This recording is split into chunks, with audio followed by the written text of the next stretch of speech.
Fried rice prepare ചെയ്യാൻ വേണ്ടിയിട്ട് ആദ്യം നമുക്ക് എഗ് സ്ക്രാമ്പിൾ പ്രിപ്പയർ ചെയ്യാം. അതിന് ഞാൻ ഒരു ഹാഫ് ഗ്രീൻ ചില്ലി സ്മോളായിട്ട് ഡൈസ് ചെയ്തിട്ടുണ്ട്. അതുപോലെ 2 എഗ്സ് നമ്മൾ എടുക്കുക. പിന്നെ എനിക്കൊരു ഇച്ചിരി സീസണിങ്ങിന് വേണ്ടിയിട്ട് ഒരു ഇച്ചിരി കളറൊക്കെ എനിക്കിതിൽ ഇച്ചിരി കാണുമ്പോൾ ഒരു ഇച്ചിരി ഭംഗിയുണ്ടെന്ന് തോന്നുന്നുണ്ട്. അപ്പോൾ അതുകൊണ്ട് തന്നെ ചെറിയൊരു മെഷർമെൻറ്റിൽ ടേമറിക്ക് 1/4 തന്നെ നമ്മൾ എടുക്കുന്നില്ല, ഒരു ജസ്റ്റ് കുറച്ച് പ്രസൻറ്റബിൾ ആകാൻ വേണ്ടിയിട്ട് ടേമറിക്ക് എടുക്കാം. പിന്നെ സോൾട്ട് ആഡ് ചെയ്യുക. അതുപോലെ തന്നെ ഒരു 1/4 ചില്ലി ഫ്ലേക്സും ആഡ് ചെയ്യുക. അപ്പോൾ ഇത് വെച്ചിട്ട് കമ്പൈൻ ചെയ്ത് ഒന്ന് വിസ്ക് ചെയ്തെടുക്കാം.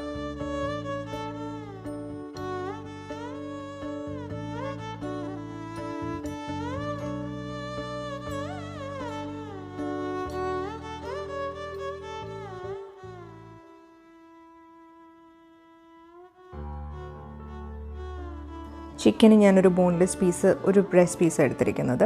അപ്പോൾ അതിലേക്ക് സോൾട്ട് ആഡ് ചെയ്യുക. അതുപോലെ തന്നെ ഒരു 1/2 ടീസ്പൂൺ ചില്ലി പൗഡർ, നമ്മുടെ സ്പൈസി ആയിട്ടുള്ള ചില്ലി പൗഡർ ആഡ് ചെയ്യുക. ഒരു 1/4 പെപ്പറും പിന്നെ അതുപോലെ തന്നെ 1/4 ചില്ലി ഫ്ലേക്സ്. അപ്പം നമ്മൾ ഇത്രയും വെച്ചിട്ട് കമ്പൈൻ ചെയ്ത് ഒന്ന് മാരിനേറ്റ് ചെയ്ത് എടുക്കുക.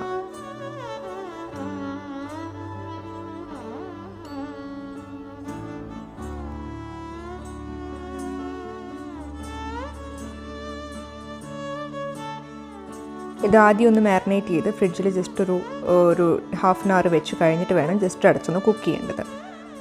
നമുക്കിവിടെ എഗ്ഗ് നമുക്ക് സ്ക്രാമ്പിൾ ചെയ്തെടുക്കാൻ വേണ്ടിയിട്ട് ഒരു പാനിൽ ഓയിൽ ചൂടാക്കിയിട്ട് നമ്മുടെ സ്ക്രാമ്പിൾ മിക്സ് ഇതിലേക്ക് ആഡ് ചെയ്യുക. അപ്പോൾ ഒരുപാട് ഹൈ ഫ്ലെയിമിലിടരുത്, ഇത് ഒരുപാട് ബ്രൗൺ ആക്കി നമുക്ക് കിട്ടണ്ട. അപ്പം ഇത് പെട്ടെന്ന് തന്നെ പാൻ ചൂടാകുമ്പോൾ കുക്കായി വരും. അപ്പോൾ അതനുസരിച്ചിട്ട് തന്നെ അപ്പോൾ തന്നെ നമ്മൾ ഇതുപോലെ സ്പാച്ചുലായിട്ട് ചെയ്തെടുക്കുകയാണെങ്കിൽ നമുക്ക് കുറച്ചും കൂടി ഫൈനായിട്ടുള്ള പീസസ് ആയിട്ടത് കിട്ടും. നമുക്ക് ഫ്ലെയിം ഒന്ന് അഡ്ജസ്റ്റ് ചെയ്യുക, ലോ ആൻഡ് മീഡിയം ഒക്കെ ആയിട്ട്. അപ്പോൾ നമുക്ക് ആ ഒരു കറി ടെക്സ്ചറിലത് കിട്ടും.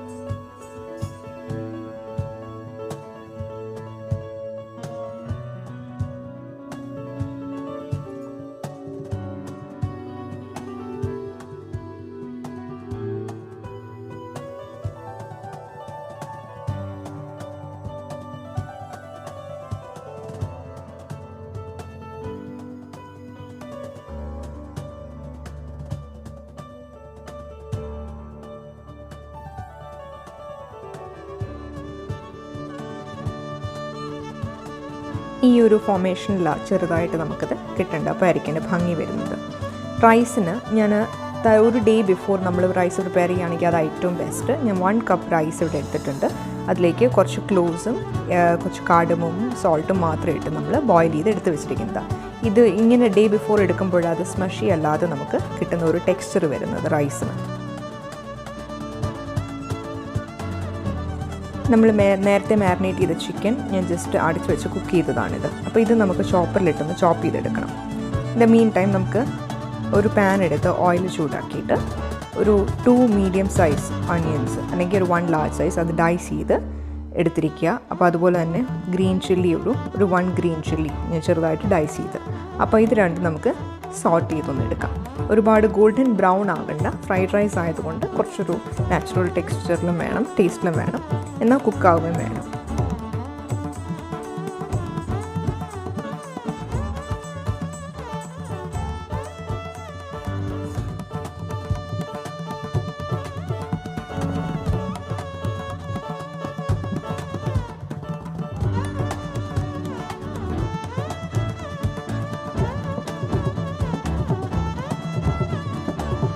ഇത് കുറച്ചൊന്ന് സോട്ടായി വരുമ്പോഴത്തേന് നമുക്ക് ഒരു 1 table spoon ginger garlic paste നമുക്ക് ആഡ് ചെയ്യാം ഇതിലേക്ക്. എന്നിട്ട് ഇത് കമ്പൈൻ ചെയ്തൊന്ന് നല്ലപോലെ വഴറ്റിയെടുക്കാം.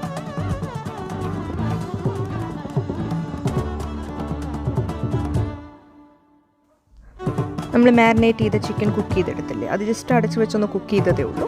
അപ്പോൾ ഇത് ഞാൻ ചോപ്പറിലൊന്ന് കറക്കി എടുത്തിട്ടുണ്ട്. അപ്പോൾ ഈ ഒരു കൺസിസ്റ്റൻസിയിൽ കിട്ടണം, അങ്ങ് പൊടിയല്ലാതെ ഈ ഒരു പ്രൊപ്പോർഷനിൽ. അപ്പം ഇത് നമുക്കിനി പാനിൽ കുറച്ച് ഓയിലൊന്ന് ചൂടാക്കി കഴിഞ്ഞിട്ട് അതൊന്ന് റോസ്റ്റ് ചെയ്തെടുക്കണം.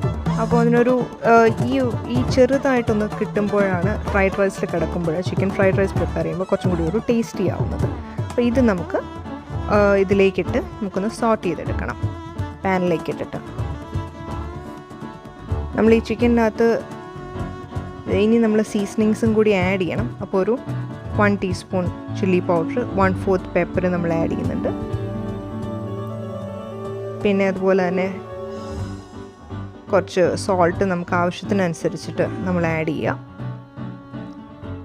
നേരത്തെ നമ്മൾ ഓൾറെഡി സീസണിങ്സ് ഇട്ടതാണ്, പക്ഷേ ഈ കുറച്ചും കൂടി ഒരു ഫ്ലേവർ തോന്നിക്കാൻ വേണ്ടിയിട്ടാണ്.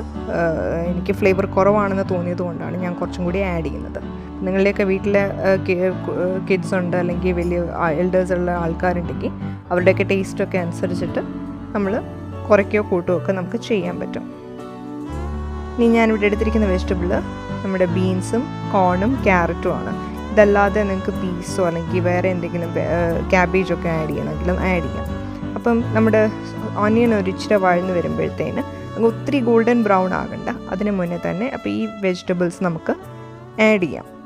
അപ്പോൾ ഇതിനി നമുക്കൊന്ന് കമ്പൈൻ ചെയ്ത് എടുക്കുക. അപ്പോൾ ഇത് വെജീസ് ഒന്ന് കുക്കാവണ്ടേ, അതിൻ്റെ റോഫ് ടെക്സ്ചർ ഒന്ന് മാറി കുക്കാവണം. അപ്പോൾ അത് ഒന്ന് കുറച്ച് നേരം ഒന്ന് അടച്ചു വെച്ചിട്ട് നമുക്കൊന്ന് കുക്ക് ചെയ്തെടുക്കാം. അപ്പോൾ ഇത് കുക്കായി കഴിഞ്ഞ ശേഷം നമ്മൾ പ്രിപ്പയർ ചെയ്ത് വെച്ചിരിക്കുന്ന എഗ് സ്ക്രാമ്പിൾ ചെയ്തത് അത് ഇതിൻ്റെ കൂടെ കമ്പൈൻ ചെയ്യാം. അതുപോലെ നമ്മുടെ ചിക്കൻ ഇപ്പോൾ ഓൾമോസ്റ്റ് കുക്കായിട്ട് റെഡി ആയിട്ടുണ്ട്. അപ്പോൾ ഇതും കൂടി നമുക്കിതിലേക്ക് കമ്പൈൻ ചെയ്ത് നല്ലപോലെ എല്ലാ ഐറ്റംസും നമുക്കൊന്ന് മിക്സ് ചെയ്ത് ബ്ലെൻഡ് ചെയ്തെടുക്കാം.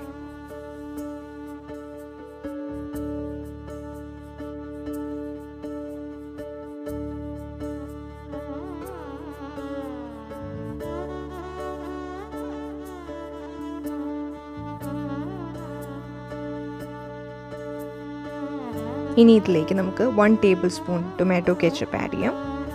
പിന്നെ അതുപോലെ തന്നെ 1 ടേബിൾ സ്പൂൺ ചില്ലി സോസ്, പിന്നെ ഒരു 1/2 ടീസ്പൂൺ സോയ് സോസ് ആഡ് ചെയ്യാം. പിന്നെ ഒരു 1/4 ടീസ്പൂൺ വിനീഗർ. എന്നാൽ ഇത്രയും വെച്ചിട്ട് നമുക്കൊന്ന് കമ്പൈൻ ചെയ്തെടുക്കാം. ഈ ഞാൻ സോയ് സോസ് കഴിയുന്നതും കുറച്ച് ആഡ് ചെയ്തത് main reason, Soy sauce as it is അതിനൊരു സോൾട്ട് എലിമെൻ്റ് ഉണ്ട്. അപ്പോൾ നമ്മൾ പല കാര്യത്തിനും സോൾട്ട് ഇട്ടിട്ടുണ്ട്. അപ്പോൾ ഒരുപാട് നമ്മളിപ്പോൾ ഈ സ്റ്റേജിൽ ആഡ് ചെയ്താൽ അതിൻ്റെ ഫ്ലേവറിന് വേണ്ടിയിട്ട് ആഡ് ചെയ്താൽ ഭയങ്കര സോൾട്ടി ആയിട്ട് നമുക്കത് ഫീൽ ചെയ്യും. നമുക്കതുപോലെ തന്നെ നമ്മുടെ റൈസ് ഈ സ്റ്റേജിലൊന്ന് കമ്പൈൻ ചെയ്യാം. റൈസ് എന്നിട്ട് ഇതുമായിട്ട് നല്ലപോലെ ഒന്ന് മിക്സ് ചെയ്തെടുക്കാം. ഫൈനലി നമുക്ക് കുറച്ച് സ്കാലിയൻസ് എന്തെങ്കിലും ഇട്ടിട്ട് നമുക്ക് ഒന്ന് ഗാർണിഷ് ചെയ്തെടുക്കാം. നല്ലൊരു ഫ്ലേവറും കൂടിയായിരിക്കും. അപ്പോൾ ഈ സമയത്ത് നമുക്ക് ടേസ്റ്റൊക്കെ ചെക്ക് ചെയ്യാം, അഡ്ജസ്റ്റ് ചെയ്യാം ഫ്ലേവേഴ്സ് എന്തെങ്കിലും കുറവുണ്ടെങ്കിൽ പോലും.